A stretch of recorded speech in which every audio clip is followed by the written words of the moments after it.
Europe का प्राकृतिक स्वरूप, physical structure of the Europe का परिचय, इसका संरचना और इसका उच्चावच के अध्ययन के बाद आज हम यूरोप का अफवाह तंत्र के बारे में अध्ययन करेंगे। अफवाह तंत्र। अफवाह तंत्र यूरोप का अफवाह तंत्र यहाँ के धरातलीय स्वरूप के आधार पर एक अलग प्रकार का माना जाता है। यूरोप की अधिकांश नदियाँ का उद्गम आल्प्स पर्वतमाला से होता है। यहाँ की मुख्य नदियों में Rhine, Rhone, Seine, Oder, Danube, Elbe एवं विस्चुला है एवं पूर्वी यूरोप में वोल्गो, नीपर, डोंटेज प्रमुख हैं। इस आधार पर यूरोप का अफवाह तंत्र हम दो प्रमुख भागों में बांट सकते हैं। पहला है डैन्यूब नदी। डैन्यूब नदी यूरोप की सबसे बड़ी नदी है, जो कि जर्मनी के ब्लैक फॉरेस्ट पर्वत के पूर्वी ढालों से निकलती है। यह नदी उत्तर पूर्व की ओर रेंगसबर्ग नगर तक बहने के बाद दक्षिण पूर्व की ओर मुड़ जाती है। जर्मनी की सीमा पार कर ऑस्ट्रियन ग्रेट से यह ऑस्ट्रिया में प्रवेश करती है तथा ऑस्ट्रिया के मैदानी भाग में आती है। यहाँ वियना बेसिन बनता है। आगे ये नदी पूर्व की ओर हंगरी, चेकोस्लोवाकिया, यूगोस्लाविया में बहती हुई रोमानिया और बल्गेरिया की सीमा बनाती हुई काला सागर में गिरती है। इसकी प्रमुख सहायक तीसा नदी है, जो कि यूगोस्लाविया में आकर मिलती है। दूसरी जो प्रमुख नदी है राइन नदी, यूरोप की दूसरी प्रमुख नदी है, जो कि स्विट्जरलैंड और जर्मनी की सीमा पर स्थित कांटिन्स झील से निकलकर 1350 किलोमीटर बहने के बाद उत्तरी सागर में गिरती है। इस नदी के तट पर स्ट्रेसबर्ग, मानदीप, मेंच जैसे व्यापारिक नगर स्थित हैं। यह नदी बिंगन तक रिफ्ट घाटी में बहने के बाद बॉन में पहुंचती है। इसके बाद वेस्टफालिया एवं कोला के क्षेत्र से होकर रॉटरडम के पास उत्तर सागर में गिरती है। लाइन, मैन और नेकर इसकी मुख्य सहायक नदियां हैं। यह नदी जल परिवहन के लिए भी उपयुक्त है। तीसरी नदी है वोल्गो। यह नदी वाल्दाई की पहाड़ी से निकलकर रूस में बहकर कैस्पियन सागर में गिरती है। इस आधार पर अफवाह तंत्र की दृष्टि से यूरोप की नदियों को मुख्य रूप से तीन भागों में हम विभक्त करते हैं या बांटते हैं। पहला है उत्तरी हिम महासागर एवं अटलांटिक महासागर में गिरने वाली नदियां। इसमें स्पेन की डोरो, टेगस, ग्वाडिकीवर हैं, जो कि अटलांटिक महासागर में प्रमुख रूप से ये नदियां गिरती हैं। फ्रांस की सीन नदी, जो कि इंग्लिश चैनल्स में, तथा लायर और गैरोन नदी बिस्की की खाड़ी में गिरती है। इंग्लैंड की टेम्स नदी, जर्मनी की राइन और एल्ब उत्तरी सागर में, जर्मनी की ओडेट, पोलैंड की विस्चुला ये बाल्टिक सागर में गिरती है। डवीना नामक दो नदियां, उत्तरी डवीना स्वेत सागर में और दक्षिणी डवीना बाल्टिक सागर में गिरती है। अफवाह की दृष्टि से दूसरा प्रमुख नदी तंत्र बूंदी सागर में गिरने वाली नदियां। स्पेन की एब्रो, फ्रांस की रॉन नदी और इटली की पो नदी। बाल्कन प्रायद्वीप की मांट्रेसा और वारदार नदियां बूंदी सागर के एजियन सागर में गिरती है। इस तरह से अफवाह तंत्र की दृष्टि से यूरोप की तीसरा जो नदी तंत्र है काला सागर, कैस्पियन सागर आदि आंतरिक सागरों में गिरने वाली नदियां। इनमें प्रमुख रूप से है डैन्यूब, रूस की डॉन, नीपर, निस्टर नदियां काला सागर में तथा उराल और वोल्गो नदियां मुख्य रूप से कैस्पियन सागर में गिरती हैं। इस तरह से यूरोप का अपवा तंत्र माना गया है। अब है यूरोप का जलवायु। जलवायु किसी भी प्रदेश के वहाँ की धरातली स्वरूप, वहाँ की वनस्पति, वहाँ की मिट्टी और समुद्री दशाओं के आधार पर प्रभावित होता है। इसी तरह से यूरोप का जलवायु सामान्यतः शीतोष्ण माना गया है। यद्यपि उत्तर में इस महाद्वीप का उत्तरी ध्रुव व्रत के उत्तर तक होने के कारण वहाँ शीत जलवायु का प्रभाव होता है, लेकिन दक्षिण की तरफ भूमध्य सागर का प्रभाव से भूमध्य सागरीय जलवायु यहाँ पर अधिकतर पाया जाता है।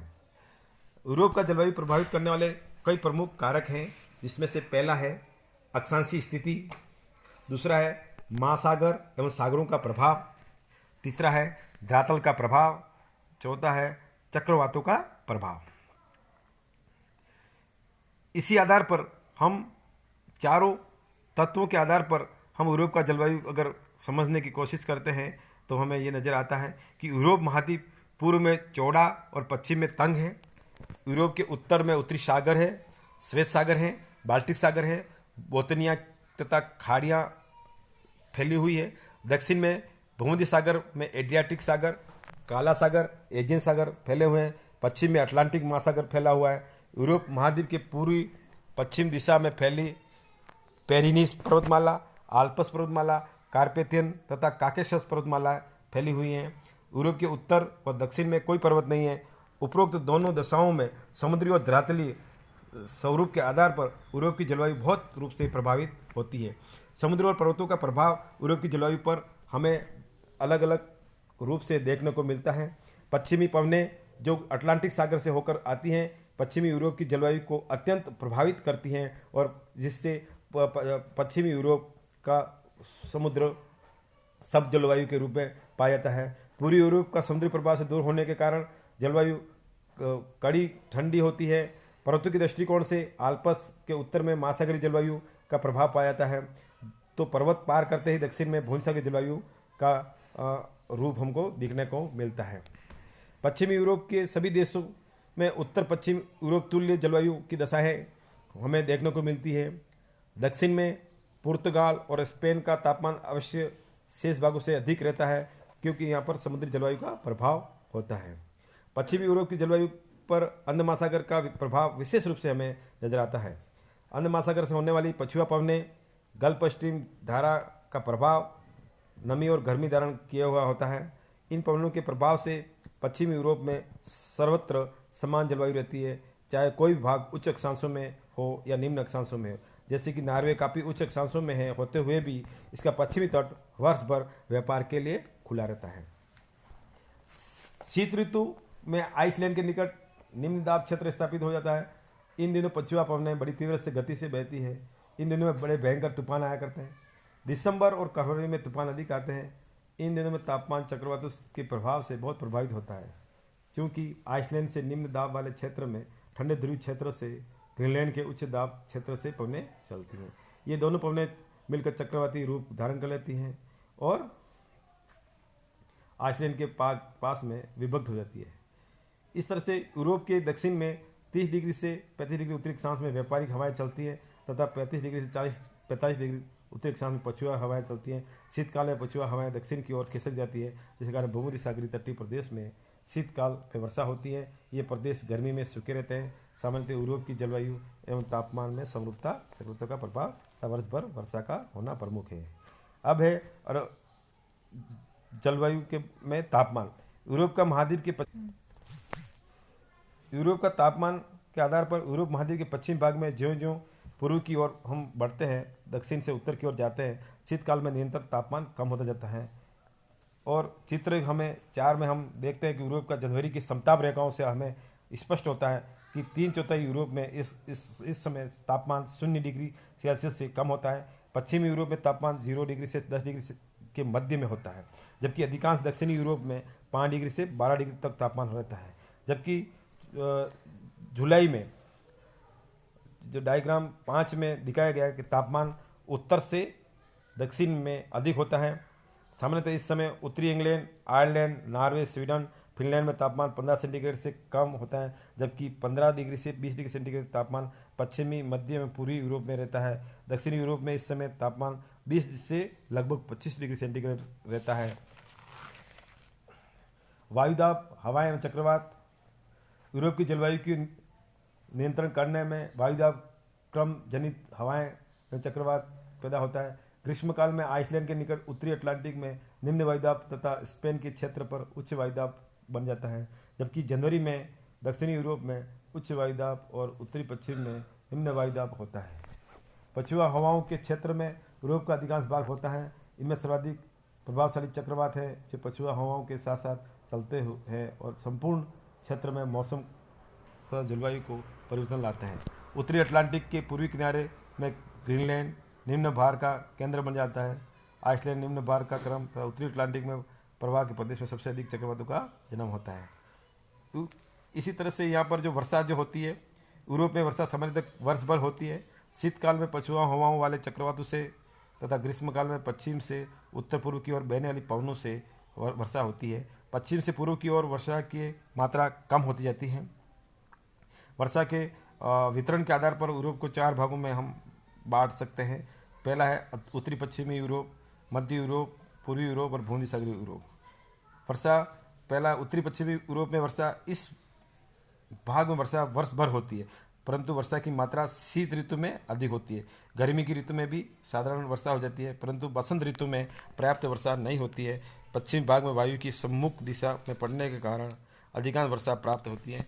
पूर्व की ओर वृष्टि छाया प्रदेश में आता है, बहुत कम होती है। ब्रिटेन के पश्चिमी पर्वतों पर 500 सेंटीमीटर अधिक वर्षा होती है, लेकिन पूर्वी की ओर कम होती है।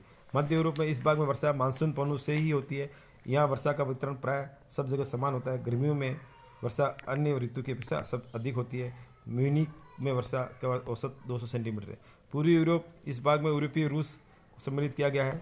इस भाग में वर्षा का औसत लगभग 50 सेंटीमीटर से 65 सेंटीमीटर तक होता है। वर्षा की मात्रा का जोर पश्चिम से पूर्व की ओर निरंतर बढ़ता जाता है। पश्चिमी तट पर ज़्यादा बारिश होती है और पूर्वी तट की ओर धीरे धीरे कम होती जाती है।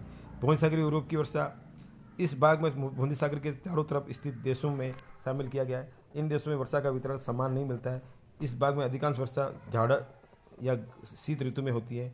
प्रति भाग पर मैदानों की अपेक्षा वर्षा अधिक होती है। एडियाटिक सागर के तट पर वर्षा की मात्रा सबसे ज़्यादा होती है। गर्मियों में यहाँ शुष्कता रहती है।